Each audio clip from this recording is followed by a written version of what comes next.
from the National News Studio, Sri Lanka.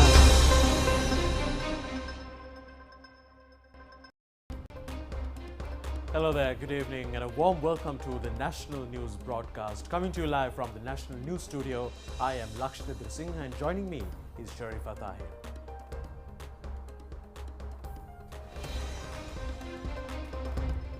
Nominations for the local government elections will be called between January 2nd and 6th.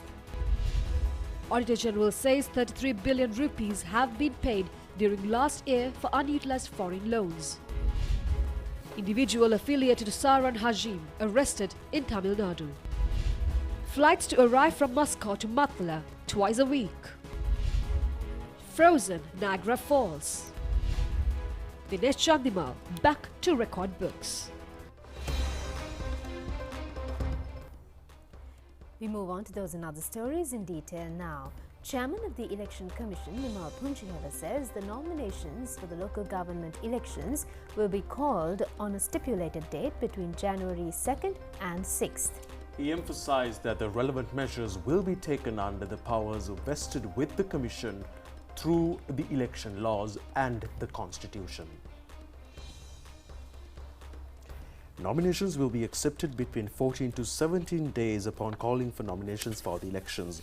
The surety deposits for local government elections have to be submitted before the final nomination day. The election date will be announced following the completion of the nomination submission. The Election Commission has said that the local government elections will be held before the 10th of March, as the election is compulsory to be held before the 19th of March.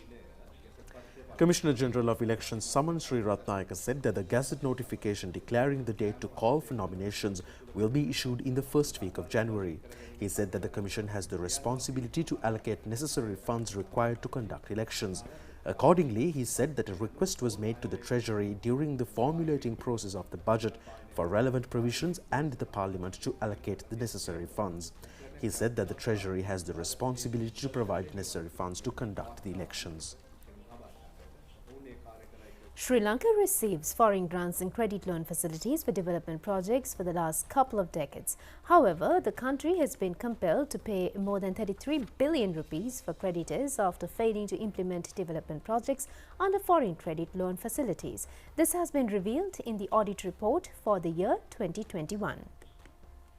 The audit report for the year 2021 has revealed that close to 33 billion rupees have to be paid as binding fees to foreign lending agencies after failing to utilize the credit facilities extended for projects during stipulated timeframes. Accordingly, the binding fees have to be paid for foreign loan supported projects initiated during 2014-2016 period. The binding fees have to be paid in addition to the loan installments, and the audit report has revealed that certain projects which were charged with binding fees have not been completed even in 2021 due to various reasons. According to the report, the binding fees have been paid for various development projects including Beliatta-Vatia Southern Expressway Extension Project, Urban Health Protection and Sanitary Pilot Project, Anuradhapura Joint Water Supply Project and Mathale Water Supply Project. The 2021 audit report has further indicated that the binding fees have been paid for the unutilized balance of the loan facilities. The National Investigation Agency of India has arrested a member of the terrorist organization Islamic State who was in touch with the mastermind of the 2019 Easter Day bombings in Sri Lanka. The Indian Investigation Agency has made the arrest in Chennai yesterday. The National Investigation Agency of India has arrested the suspect for his alleged links with suspects in the October 23rd blast in Tamil Nadu's Coimbatore. According to foreign reports, the NIA officials have claimed that Islamic State member Sheikh Hidayatullah was allegedly in touch with Maulavi Zahran bin Hashim, the mastermind of the deadly Easter Sunday bombings in Sri Lanka on the 21st of April 2019 that claimed over 250 lives. The Indian agency has also arrested another man identified as Sanofar Ali for allegedly taking part in plans to carry out terror attacks in India. Both Hidayatullah and Sanofar Ali were arrested from Tamil Nadu. According to foreign reports, Hidayatullah, who has been propagating his ideology since 2017, was earlier arrested along with Azharuddin, an individual involved in Islamic State activities, in June 2019.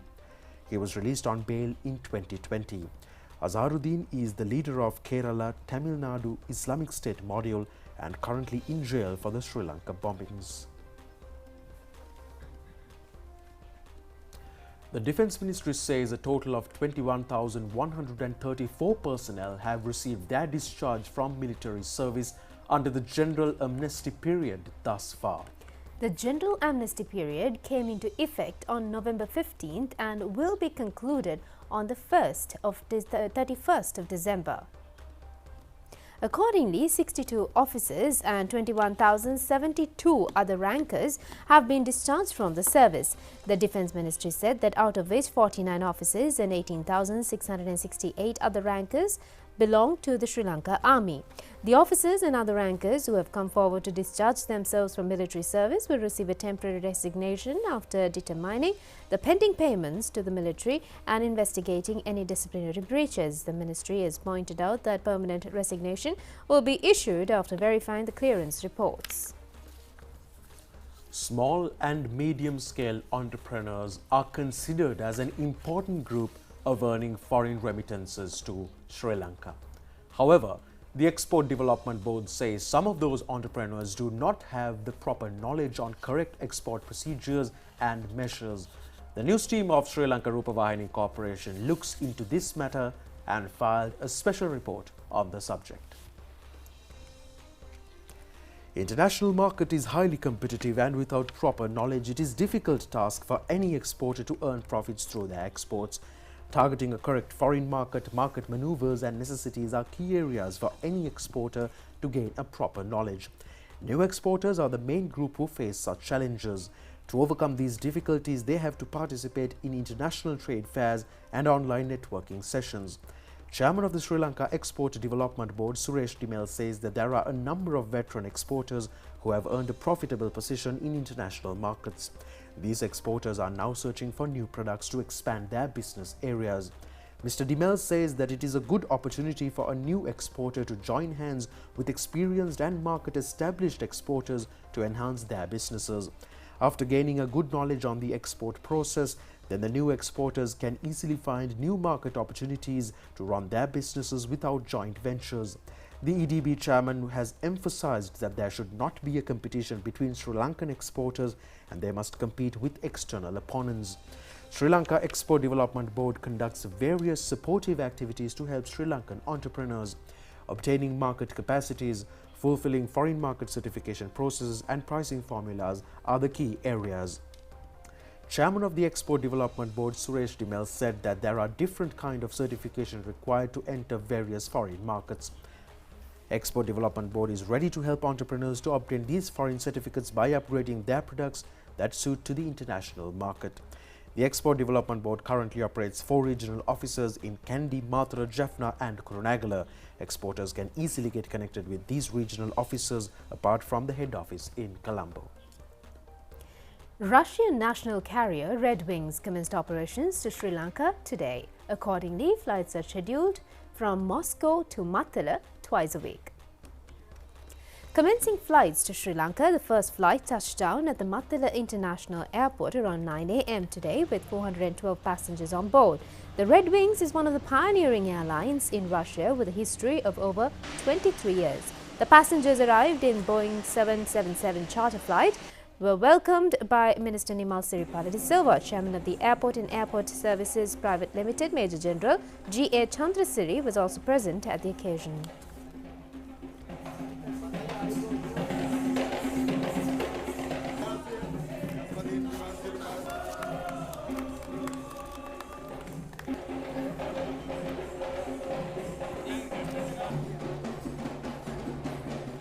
I am very pleased to receive the tourists and the passengers and the Russian citizens who came to Sri Lanka by Red Wings aircraft, and we hope you will come again and again to Sri Lanka and enjoy the scenic beauty of this country and the hospitality of our people. The Monetary Board of the Central Bank of Sri Lanka decided to cancel the finance business license issued to Swarnamahal Financial Services Private Limited Company with effect from yesterday.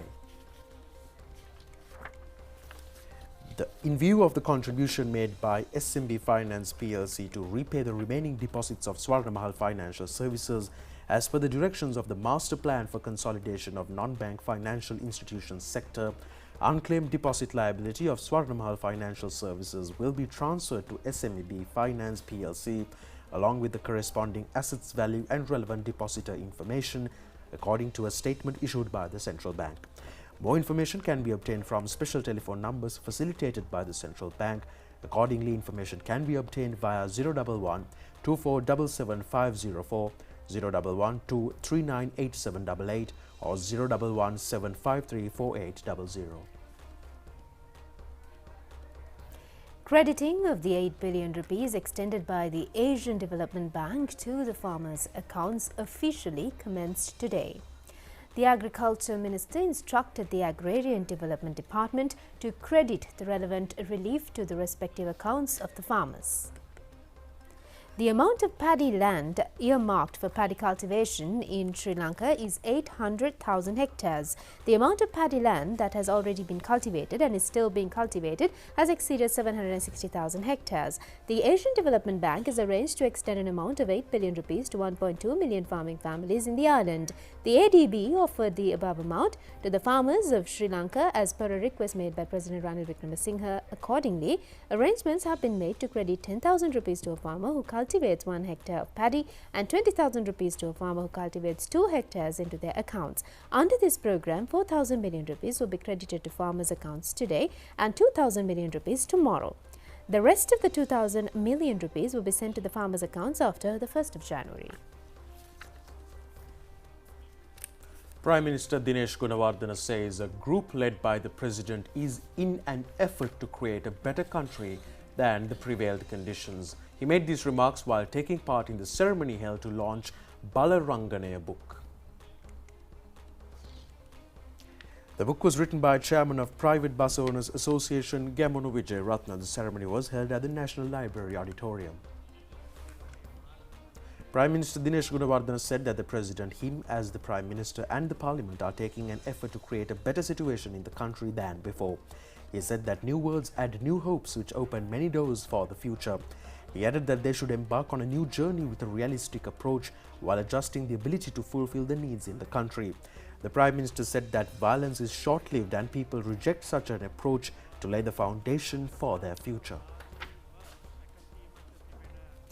Urban Development Authority has achieved this year's target of selling houses in US dollars. The authority says it has earned more than $500,000 through its housing sales.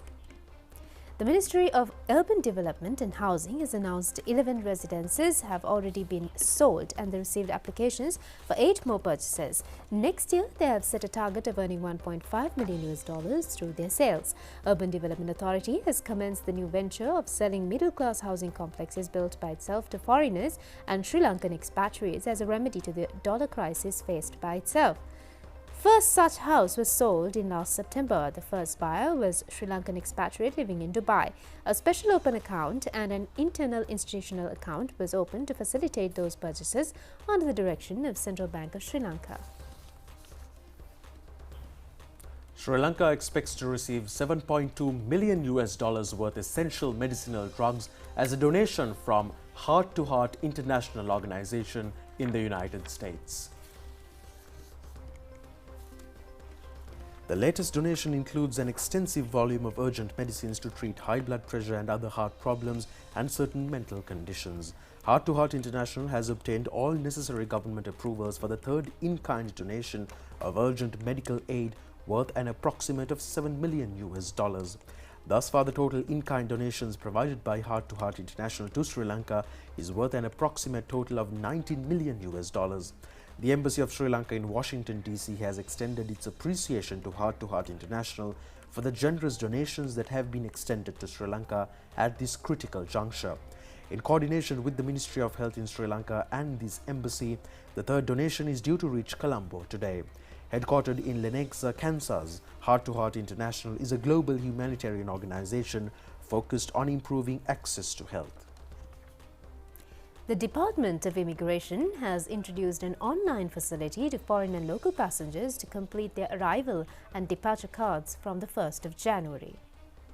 Accordingly, the arrival cards for foreigners arriving into Sri Lanka and the departure cards of Sri Lankans leaving the country will be checked through the new system. Both air passengers will have the facility to fill out their cards online 3 days prior to their travel. The department requested the passengers visit their department's official website at www.immigration.gov.lk or through the services.immigration.gov.lk webpage. Thereby, it enables the passengers to complete the immigration and emigration formalities without any inconvenience. A group of Sri Lankan Buddhist Association in Switzerland has conducted a relief assistance campaign targeting 140 low-income families in the Kandy district. The program was conducted under the patronage of Venerable Velagedara Sumanajoti Thera, head of the Paramita Association in Geneva. Donation of food and essential items worth 2.2 million Sri Lankan rupees took place at the Kapetipola Hall in Kandy yesterday. The recipients were selected from Asgiriya, Katugastota, Hantana, Ampiti and several other areas. Geneva Fair Play Association, International Buddhist Foundation in Geneva and Paramita Association have joined hands to conduct this relief assistance campaign. Buddhist monks and donors in Switzerland supported to make success of this donation.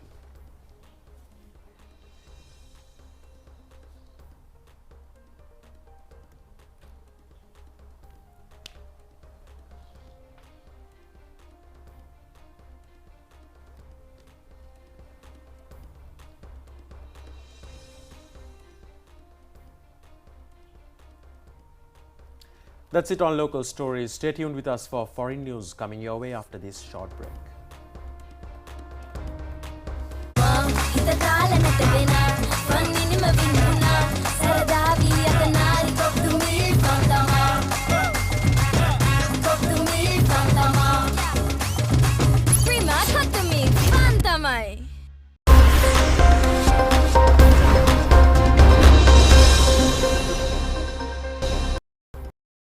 We now move on to news overseas. One person was killed during a massive pile-up involving more than 200 vehicles in the central city of Zhengzhou yesterday.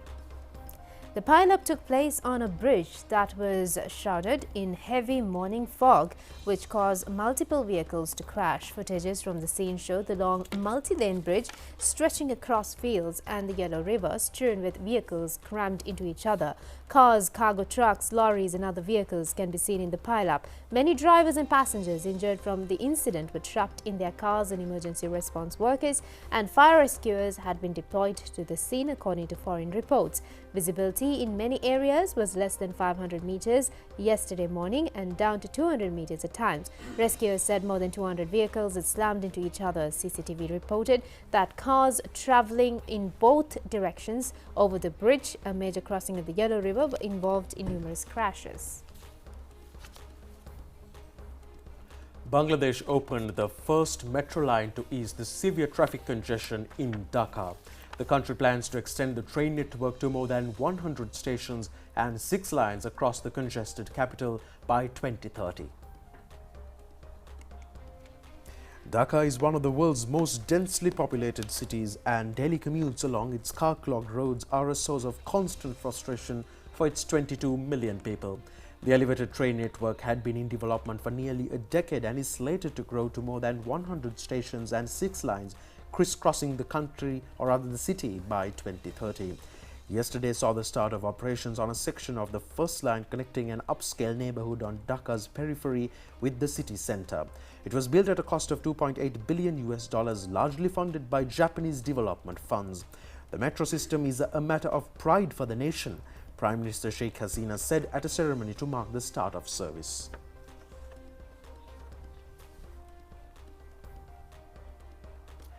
Niagara Falls has turned into a stunning, partially frozen paradise. Attracting tourists despite the sub-zero temperatures, the tourist hotspot on the border of Canada and New York State show the area blanketed with snow, creating a breathtaking winter wonderland with a sheet of ice covering the falls. Over the Christmas weekend, western New York was paralyzed by a relentless storm that authorities dubbed the blizzard of the century. The extreme weather that gripped the United States over several days caused widespread power outages, travel delays, and several deaths. Due to the recent wave of sub-zero temperatures that has gripped the region, the Niagara Falls have been transformed into a partially frozen winter wonderland. While parts of the falls were frozen, the sheer volume of water that gushes over, combined with the constant movement of the raging liquid, ensures that they almost never completely freeze. Niagara Falls New York State Park has said that during cold temperatures, the mist and spray begin to form a crust of ice over top of the rushing water, appearing as though the falls have come to a halt. However, the water continues to flow underneath the sheets of ice.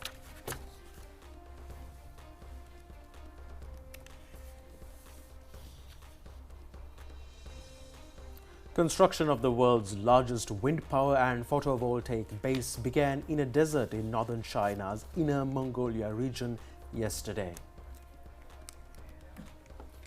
The power base is also the country's first 10 million kilowatt level new energy project. The base, with a total investment of 80 billion yuan and a total installed capacity of 16 million kilowatts, is constructed in the Kabuki Desert in Erdo city of the region. Covering an area of 18,600 square kilometers, Kabuki is the 7th largest desert in China. The total installed capacity includes 8 million kilowatts of photovoltaic power, 4 million kilowatts of wind power, and 4 million kilowatts of coal power.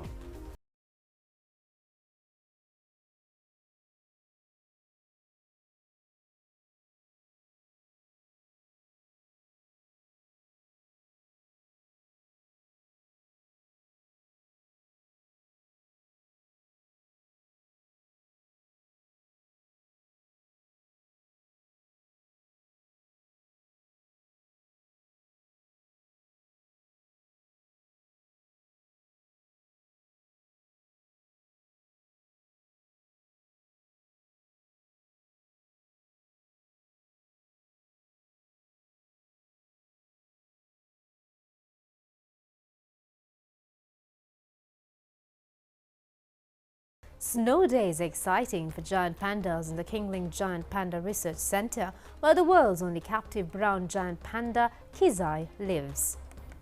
Winter is the most active time for these adorable creatures at the Kingling Giant Panda Research Center in northwest China's Shanxi province, as they enjoy playing in the cold, snowy environment. Taking advantage of the winter wonderland, the pandas were found wrestling, rolling around the ground and sliding down from a slope, or simply lying on their back in snow. Kizai also looked adorable, standing on his hind legs, trying clumsily to reach a carrot hanging on a pole. As the weather gets cold, giant pandas have a better appetite. A grown-up giant panda could consume about 50 kilograms of bamboo a day in winter. To meet their demand for their favorite food, the center would transport fresh bamboo from southern Shanxi every winter.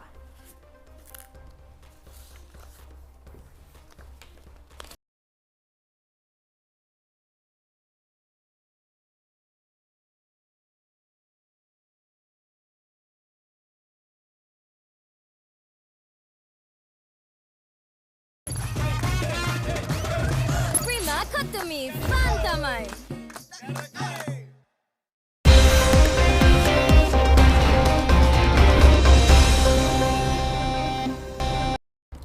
And in sports news, Dinesh Chandimal has become the highest run scorer for Sri Lanka in tests for this year, while Pathum Nissanka is the highest run getter for Sri Lanka in both One-Day Internationals and T20 Internationals. Chandimal for the year 2022 has played 6 test matches and has scored 719 runs. Pathum Nissanka in One-Day Internationals has scored 491 runs in 11 matches. In T20 Internationals, Pathum Nissanka has scored 713 runs in just 24 matches. Prabhat Jasuri is the highest wicket taker in Tests for the year 2022. He has taken 29 wickets in only 3 matches. Jeffrey Van der Sar has picked up 14 wickets in 7 matches to become the highest wicket taker in One-Day Internationals, and Wanindu Hasaranga in T20 Internationals has taken 34 wickets in 19 matches.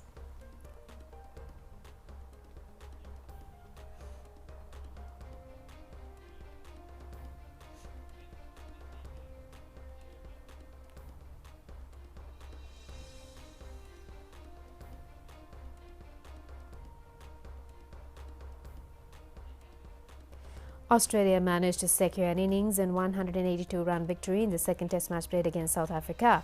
The match was played at Melbourne Cricket Stadium. South African second innings was restricted to a score of 204 runs in the fourth day of the match.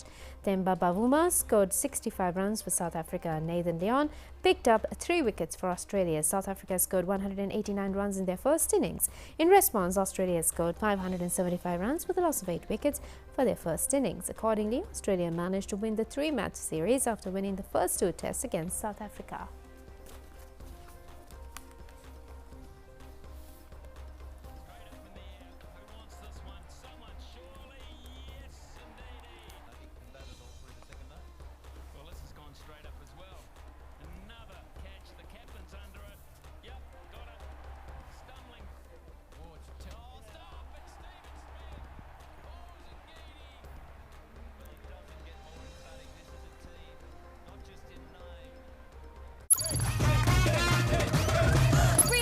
To me, Fantamai.